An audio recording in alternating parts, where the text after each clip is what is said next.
In this video, we will find the values of sine 30 degrees, cos 30 degrees, sine 60 degrees, cos 60 degrees, and more.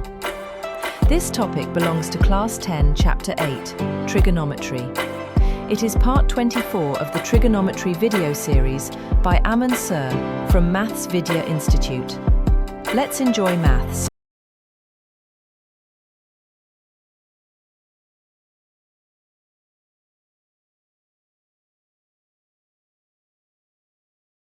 Next topic है trigonometric ratios of 30 degree and 60 degree.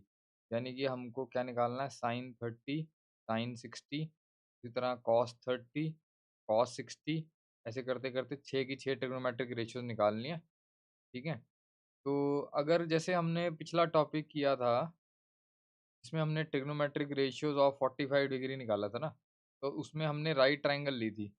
भी ऐसे एक 90 का ले लिया और ये दो एंगल हमने इक्वल ले लिए थे 45 के ना। तो उसके बाद ऑपोजिट साइड्स इक्वल हो गई थी, तो वैसे करके हमने सॉल्व किया था ना। ये भी ए हो गया था, ये भी ए, तो ये √2a बन गया था। तो इससे हम रेशियो निकल गई थी हमारी, मतलब 1/√2 ऐसे समथिंग आंसर आ रहे थे। मतलब जैसे साइन 45 निकाला था तो परपेंडिकुलर अपॉन हाइपोटेन्यूज आ गया a/√2a, यानी हाफ आ गया था, है ना। तो उस केस में तो हमें लेंथ का पता लग रहा है, ये दो ए हैं, तीसरी लेंथ हमने पाइथागोरस से निकाल के कर ली थी। अब अगर मैं ये वाला केस देखूं 30 डिग्री और 60 डिग्री, अगर मैं यहाँ पे राइट ट्रायंगल बनाता हूँ, सपोज मैं इसको 90 का बनाता हूँ और इसको ले लेता हूँ 60 और इसको ले लेता हूँ 30 और ये हो गया 90। तो सम तो वैसे 180 हो रहा है, तो इससे इससे अगर मैं निकालने की कोशिश करूँ, लेकिन मेरे पास साइड लेंथ का कुछ रिलेशन नहीं है ना। अब मुझे क्या पता, ए बी को मैं मान लो ए मान भी लेता हूँ, तो बी सी का नहीं पता मुझे, उसको बी मानना पड़ेगा। फिर अगर ए सी निकालूंगा तो ए स्क्वायर प्लस बी स्क्वायर निकाल लूंगा, तो फिर रेशियो कैसे निकालूंगा। अगर साइन ऑफ 60 निकालता हूँ तो A by square root of A square plus B square आ जाएगा। ये आएगा ना, साइन 60 कितना आ जाएगा, A by A square plus B square. लेकिन इससे वैल्यू नहीं आई ना हमारे पास, जैसे हमने साइन 45 की निकाली थी, कितनी आई थी, 1/√2। ऐसे वैल्यूज न्यूमेरिकल वैल्यूज में नहीं आ रही ना, तो इसलिए इस केस में राइट ट्रायंगल कामयाब नहीं है। ठीक है, तो अब हमें कुछ और सोचना पड़ेगा। 60 डिग्री सोचो एंगल कहाँ से मिल सकता है, वो हमें इक्विलेटरल ट्रायंगल से मिल सकता है। अगर मैं इक्विलेटरल ट्रायंगल लूँ तो उसके तीनों साइड्स की लेंथ इक्वल होती है और तीनों एंगल इक्वल होते हैं, तीनों एंगल 60 डिग्री के होते हैं ना। आगे मैंने लिखा है, consider an equilateral triangle A B C in which angle A is equal to angle B is equal to angle C is equal to 60 degree. तो ए बी सी एक इक्विलेटरल ट्रायंगल बनाई है जिसमें एंगल ए बी और सी तीनों 60 degree हैं, क्योंकि हमें यहाँ पे 60 डिग्री यूज़ करना है।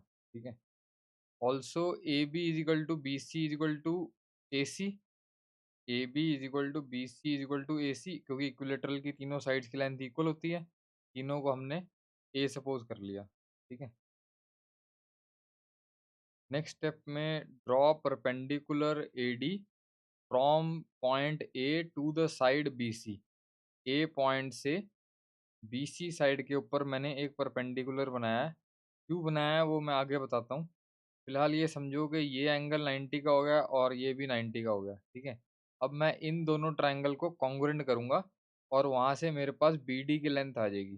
ठीक है, तो मतलब बी डी डी सी के इक्वल हो जाएगा, तो ये a/2 हो जाएगा। तो अब हमारे पास A B D right triangle में, अब मुझे पता है ये 60 है और ए बी की लेंथ ए है और बी डी की a/2 है। वहाँ से मैं ए डी की लेंथ भी निकाल लूंगा और फिर मैं ट्रिग्नोमेट्रिक रेशियोज निकाल लूंगा। और 30 का भी बताता हूँ कि कैसे आएगा। नेक्स्ट स्टेप पे मैंने लिखा है, in right triangle A D B, A D B कौन सी है, ये वाली, दो ही राइट ट्रायंगल हैं, A D B and right triangle A D C, दूसरी right triangle A D C हो गया। Angle 1 is equal to angle 2 each 90 degree by construction. ठीक है ना, हमने A D perpendicular to B C बनाया था ना, यहाँ पे चाहे तो कंस्ट्रक्शन लिख सकते हो यहाँ पे, draw perpendicular A D from A to side B C, तो यानी कि 1 is equal to angle 2 is equal to 90 degree हो गया। तो ये हो गया पहला स्टेप। फिर उसके बाद ए बी ए सी के इक्वल है, ए बी ए सी के इक्वल है, वो तो पता ही है, तीनों साइड इक्वल है, इक्विलेटरल ट्राइंगल है। फ्रॉम इक्वेशन नंबर 2 लिख दिया, ये ऑलरेडी लिख चुके हैं हम, ए बी ए सी के इक्वल है, ठीक है। उसके बाद है A D is equal to A D, A D is equal to A D common side है ये दोनों ट्राइंगल्स के बीच में, तो तीसरा ये आ गया। तो अब मैं देखूँ कौन सा रूल बन रहा है, राइट एंगल और ये हाइपोटेन्यूज है, तीसरी ये साइड है, आर एच एस से दोनों ट्राइंगल कॉन्ग्रुएंट होगी, ठीक है। देयरफॉर दोनों ट्राइंगल्स कॉन्ग्रुएंट होगी, रीजन लिख दिया बाय आर एच एस कॉन्ग्रुएंसी रूल, ठीक है। ये दोनों ट्राइंगल कॉन्ग्रुएंट होगी, तो दोनों ट्राइंगल अगर कॉन्ग्रुएंट हैं तो बी डी डी सी के इक्वल कर दिया, B D is equal to D C हो गया क्योंकि दोनों ट्राइंगल कॉन्ग्रुएंट है, और एंगल 3 को 4 के इक्वल कर दिया by C P C T, corresponding parts of congruent triangles are equal, ठीक है। इन दोनों के रीजन यही है, सी पी सी टी। अब बेसिकली 60 डिग्री का एंगल तो है, अब हमें एक और 30 का भी चाहिए था ना, ट्रिग्नोमेट्रिक रेशियो जो हेडिंग थी हमारी इस टॉपिक की, तो वो तो आ ही जाएगा, ये 90 है, ये 60 है, तो बचा तो 30 बचा ना, तो ये कितना हो गया, 60 और 30, 90, 90, 90, 180, तो एंगल 3 तो 30 वैसे ही आया ना था। अगर मैं जैसे एनसीईआरटी में लिखा हुआ ना, angle 3 is equal to angle 4, ये ना भी, ये 3 4 के इक्वल इसलिए लिखा है क्योंकि ये पूरा 60 है तो आधा, और 3 4 के इक्वल हो गया तो 3 30 का हो गया, है ना। पूरा 60 है तो आधा 30 हो गया। तो इस तरीके से नहीं भी करते हम, डायरेक्ट भी हम इस ट्रायंगल से निकाल सकते हैं ना, ए डी बी इस ट्रायंगल से, ये वाली, तो डायरेक्ट ही आ रहा है एंगल 3 जो है हमारा 30 डिग्री है, क्योंकि हमें दो एंगल चाहिए थे, 60 डिग्री और 30 डिग्री, ठीक है। तो ये स्टेप चाहे तो रहने दो तो भी चलेगा। तो मैंने लिया in right triangle A D B 60 plus 90 plus angle 3 is equal to 180 degree, ठीक है। तो यहाँ से 90 60 150 हो गया, वहाँ जाके माइनस होगा तो एंगल 3 आ गया 30 डिग्री। तो ये कितना आ गया, 30 डिग्री आ गया, फिर एंगल 3 हमारा, इसको एंगल 3 लिया था ना मैंने, 3 हम रब करके 30 लिख दिया। तो अब यानी कि हमारे पास एक ट्रायंगल आ गई है जिसमें 60 डिग्री एंगल और 30 डिग्री एंगल है। तो अब मैं सिर्फ इतना पार्ट कंसीडर करूंगा, A D B right triangle. हालांकि इसमें ली हमने, इसमें भी राइट ट्रायंगल ही लिया है, जैसे वो पिछला जो टॉपिक किया था ना, ट्रिग्नोमेट्रिक रेशियोज ऑफ 45 डिग्री वाला, तो इसमें भी राइट ट्रायंगल ही ले रहे हैं, लेकिन थोड़ा सा घुमा के ले रहे हैं कि पहले इक्विलेटरल ट्रायंगल लिया, ए डी परपेंडिकुलर बनाया, उसमें से निकाल रहे हैं। अब हमें 30 और 60 तो आ गया, साथ में इनके रिलेशंस भी आ गए, बी डी डी सी के इक्वल है ना, तो ये भी लिख देते हैं। नेक्स्ट स्टेप में मैंने क्या किया, मैंने लिखा है कि बी सी जो है वो किससे बनी है, B D plus D C से, है ना, ये लिख दिया मैंने। और बी सी की लेंथ हमारे पास ए है, क्योंकि हमने स्टार्टिंग में लिखा था ना, इक्विलेटरल ट्राइंगल की ऑल साइड्स की लेंथ जो है वो ए ली थी हम, है ना। तो बी सी जो पूरी बी सी जो है वो ए लिया है, ठीक है। बी डी सेम रखा, डी सी की जगह बी डी लिख दिया, रीज़न फ्रॉम इक्वेशन नंबर 3 से, ठीक है, क्योंकि मुझे बी डी चाहिए, क्योंकि इस ट्रायंगल में सब कुछ आ चुका है, 60 आ गया, 30 आ गया, ये ए आ गया, बी डी की लेंथ चाहिए। अगर बी डी की लेंथ आ गई तो मैं ए डी की लेंथ भी निकाल सकता हूँ, तो यहाँ से बी डी आ जाएगा। नेक्स्ट स्टेप में B D plus B D हो गया ट्वाइस ऑफ बी डी, और 2 उसके नीचे चला गया, तो बी डी की वैल्यू आ गई ए बाय 2। ये जो B D is equal to A by 2 आया है, ये मैंने यहाँ लिख दिया, B D is equal to A by 2, B C पूरा ए है, ठीक है। उसके बाद अब मैं ये ले रहा हूँ in right triangle A D B, ये वाली, ठीक है। यहाँ पे पाइथागोरस लगाई, A B square is equal to B D square plus A D square, ठीक है। रीजन लिख दिया यूजिंग पाइथागोरस थ्योरम। अब ए बी की वैल्यू कितनी है, ए बी की लेंथ मैंने ली थी ए, ठीक है। ए डी तो निकालना है, बी डी कितना आया था, बी डी आया था ए बाय 2, ठीक है। अब एनसीईआरटी में उन्होंने क्या किया हुआ है, इन सारी लेंथ को 2a लिया हुआ है, ये तीनों जो इक्विलेटरल ट्रायंगल की, तो फिर ये अंदर वाली a रह जाएगी, ऐसे किया हुआ है।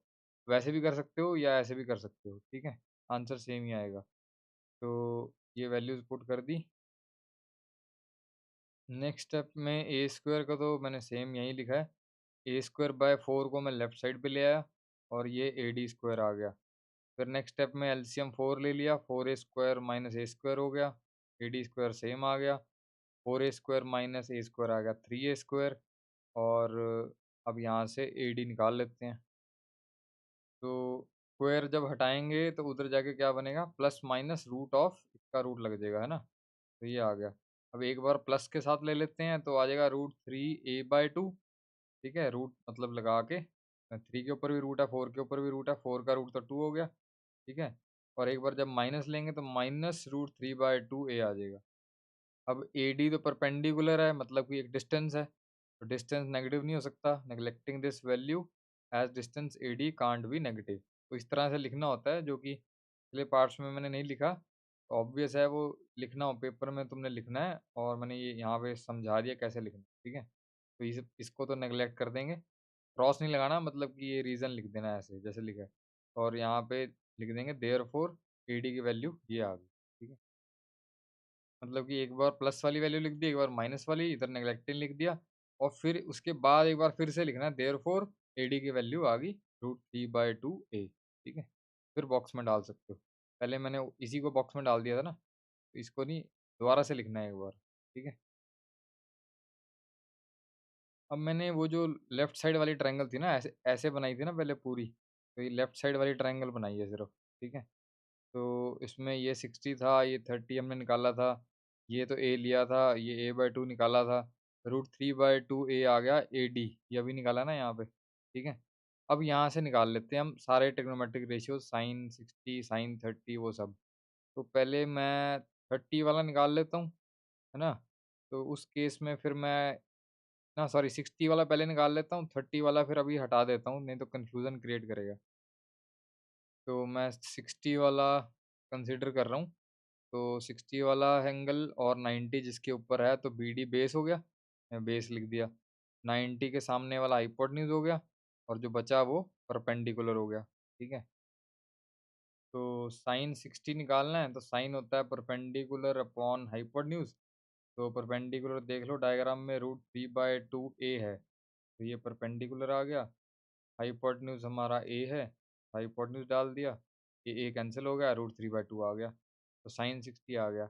अब कोसेकेंट थीटा जो है, मतलब साइन थीटा का रेसिप्रोकल होता है, तो यानी कि अगर साइन 60 √3/2 है, तो कोसेकेंट 60 किसका हो जाएगा, क्या हो जाएगा, इसका रेसिप्रोकल हो जाएगा ना, 2/√3। तो बस रीज़न लिख दिया मैंने, नहीं तो वैसे भी कर सकते हो, कोसेकेंट 60 इज इक्वल टू, यहाँ से देख लो, हाइपोटेन्यूज अपॉन परपेंडिकुलर हो जाएगा, hypotenuse upon perpendicular, hypotenuse A है, परपेंडिकुलर √3/2a है, ये कैंसिल हो गया, क्या गया 2/√3। ऐसे भी कर सकते हो, ठीक है? तो जैसे भी ठीक लगे वैसे कर लो। नेक्स्ट स्टेप में cos 60 मैं निकाल रहा हूँ, cos 60 आएगा बेस अपॉन हाइपोटेन्यूज, है ना? तो बेस मेरा है a/2, और हाइपोटेन्यूज है a, तो ये आ गया a/2 डिवाइड बाय a। अब इसको ऐसे नहीं समझ आ रहा, तो a/2 डिवाइड बाय a, ठीक है? तो ये डिवाइड बाय 1 हो गया, तो ये ऊपर जाएगा तो क्या हो जाएगा, 1/a हो जाएगा, है ना? तो a कैंसिल हो गया, तो ये आ गया 1/2, cos 60 आ गया 1/2। अब सीकेंट थीटा जो है वो कॉस का रेसिप्रोकल होता है, तो सीकेंट 60 कितना हो जाएगा, इसका रेसिप्रोकल, तो वो आ गया 2, ठीक है? नेक्स्ट स्टेप में tan 60 निकाल रहे हैं, tan की वैल्यू होती है परपेंडिकुलर अपॉन बेस। परपेंडिकुलर है √3/2a, ठीक है? और बेस है हमारा a/2, ये डाल दिया। फिर इसको थोड़ा सा ठीक करके लिख लिया मैंने, √3a/2 इंटू 2/a, जो ऊपर चला जाएगा ना, तो यहाँ से 2 से 2 कैंसिल हो गया, a से a कैंसिल हो गया, तो tan 60 आ गया √3, ठीक है? अब हमें पता है कि कॉट जो है वो tan का रेसिप्रोकल होता है, तो कॉट 60 कितना हो जाएगा फिर, का रेसिप्रोकल, tan 60 का ही रेसिप्रोकल होगा।